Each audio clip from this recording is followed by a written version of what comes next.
नमस्ते बच्चों। Last class में मैंने आपको बताया था कविता। आज की क्लास की शुरुआत करते हैं। आज का हमारा शीर्षक है कृष्ण देव राय। बच्चों, आपने इतिहास में इनके बारे में पढ़ा है। ये कला प्रेमी, कुशल, निपुण शासक थे। इनके बारे में और जानकारी प्राप्त करने के लिए आज का हम ये पाठ पढ़ेंगे। आज का पाठ है कृष्ण देव राय। बच्चों, इस पाठ के माध्यम से हम इनके बारे में और जानकारी प्राप्त करेंगे। आइए बच्चों, हम इस पाठ को पढ़ते हैं। आइए बच्चों, पाठ पढ़ते हैं। कृष्ण देव राय। भारत देश में अशोक, हर्षवर्धन, राणा प्रताप, अकबर, शिवाजी जैसे पराक्रमी एवं सुयोग शासक पैदा हुए। कृष्ण देव राय का नाम भी इसी परंपरा में बड़े आदर के साथ लिया जाता है। कृष्ण देव राय अत्यंत प्रतापी, समर्थ और न्यायपरायण शासक तथा कला साहित्य के प्रेमी थे। उनका अद्वितीय प्रतिभा के कारण दक्षिण भारत का यश विदेशों में भी फैल सका। कृष्ण देव राय विजयनगर साम्राज्य के सम्राट थे। विजयनगर विद्यानगर के नाम से भी जाना जाता है।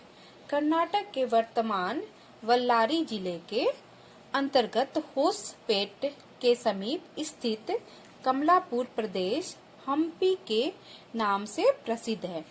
यही प्राचीन विजयनगर था। कृष्णदेव राय सन 1509 में 20 वर्ष की उम्र में विजयनगर के सिंहासन पर बैठे। उनके संरक्षक थे तिमरसु और विजयनगर साम्राज्य के महामंत्री थे। कृष्णदेव राय उन्हें बड़े आदर से प्रेम के साथ अप्पाजी, पिताजी बुलाते थे। जब कृष्णदेव राय गद्दी पर बैठे तब विजयनगर की राजनीतिक परिस्थिति ठीक नहीं थी। साम्राज्य के सामंत राजा बगावत करने पर उतारू थे।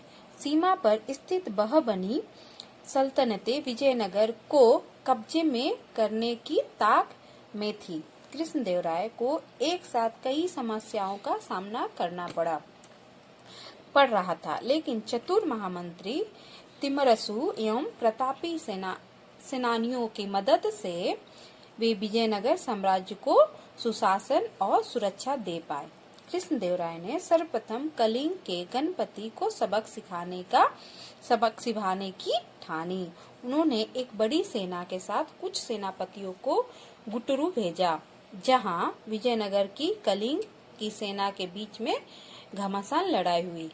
इस युद्ध में विजयनगर की जीत हुई।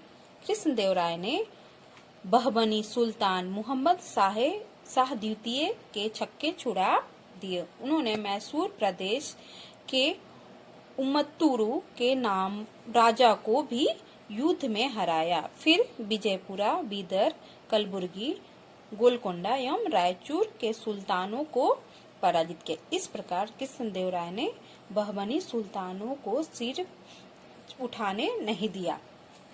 कलिंग का प्रताप रुद्र गणपति बहुत शक्तिशाली था। वैसे पहले एक बार वह विजयनगर की सेना से हार खा चुका था। कृष्णदेव राय उसको घमंड तोड़ने के लिए स्वयं बड़ी सेना लेकर निकल पड़े। आंध्र के उदयगिरी, गोंडपल्ली एवं गोंडवीडू के जैसे जिले गणपति के अधीन थे। कृष्णदेव राय ने साहस के साथ लड़कर गणपति के गर्व को चूर चूर कर दिया। कृष्णदेव राय का साम्राज्य आंध्र, कर्नाटक एवं तमिलनाडु के बड़े भूभाग में फैला हुआ था। तब दक्षिण में इतना बड़ा राज्य और कोई नहीं था। कई विदेशी यात्रियों ने विजयनगर के वैभव का वर्णन किया। निकोलो कोंती, नूनीज, दोबिंगो पेस एवं अब्दुल जार्क आदि विदेशी यात्रियों ने विजयनगर साम्राज्य की राजधानी के वैभव, सुख समृद्धि, सेना एवं प्रशासन प्रणाली का विस्तार से वर्णन किया है। कृष्णदेव राय के जमाने में दशहरा बड़ी धूमधाम से मनाया जाता था। दक्षिण भारत में के इतिहास में कृष्णदेव राय का शासनकाल स्वर्ण युग कहलाता है।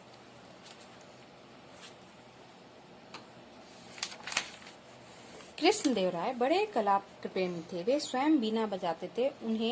उन्होंने तेलुगु भाषा में अमयुक्तमाल्यदा नामक काव्य लिखा था। उनके दरबार में 8 प्रमुख कवि थे जो अष्टदिग्गज कहलाते थे। उनमें अलसानी पेदन्ना सबके श्रेष्ठ थे। उनमें एक और दरबारी तेनाली राम कृष्ण की हाजिर जवाबी और विनोद की कहानियों से कौन परिचित नहीं है। वे विद्वान कवि भी थे। कृष्णदेव राय का सभागार भुवन विजय के नाम से विख्यात है। कृष्णदेव राय के जमाने में साहित्य, संगीत एवं शिल्प कला का अपूर्व विकास हुआ। उनके जमाने की शिल्प कला विजयनगर शैली के नाम से मशहूर है। विजयनगर के विट्ठलनाथ, हजार राम एवं विरूपाक्ष मंदिरों का शिल्प सौंदर्य अद्भुत है। ठोस शिला को तराशकर बनाया गया पत्थर का रथ और उग्रनर सिंह की ऊंची मूर्ति कला के बेजोड़ नमूने हैं। कृष्णदेव राय भारतीय इतिहास के उज्जवल नक्षत्र थे। बच्चों, अभी हम लोगों ने पाठ पढ़ा। अब मैं आपको इसे पाठ को समझा देती हूँ। भारत देश में बहुत से पराक्रमी और सुयोग्य शासक पैदा हुए जिसमें एक नाम कृष्णदेव राय का भी है। वे अत्यंत प्रतापी, न्यायपरायण तथा कला प्रेमी थे। उनकी प्रतिभा विदेशों में भी फैली थी। कृष्णदेव राय 9 में 20 वर्ष की उम्र में विजयनगर के सिंहासन पर बैठे। उनका साम्राज्य आंध्र, कर्नाटक, तमिलनाडु के बड़े भूभाग में फैला हुआ था। उस समय यह सबसे बड़ा राज्य था। कई विदेशी यात्रियों ने विजयनगर के वैभव का वर्णन किया। वो कला प्रेमी थे। उनके दरबार में 8 प्रमुख कवि थे जो अष्टदिग्गज कहलाते थे। कृष्णदेव राय भारतीय इतिहास में एक उज्जवल नक्षत्र थे।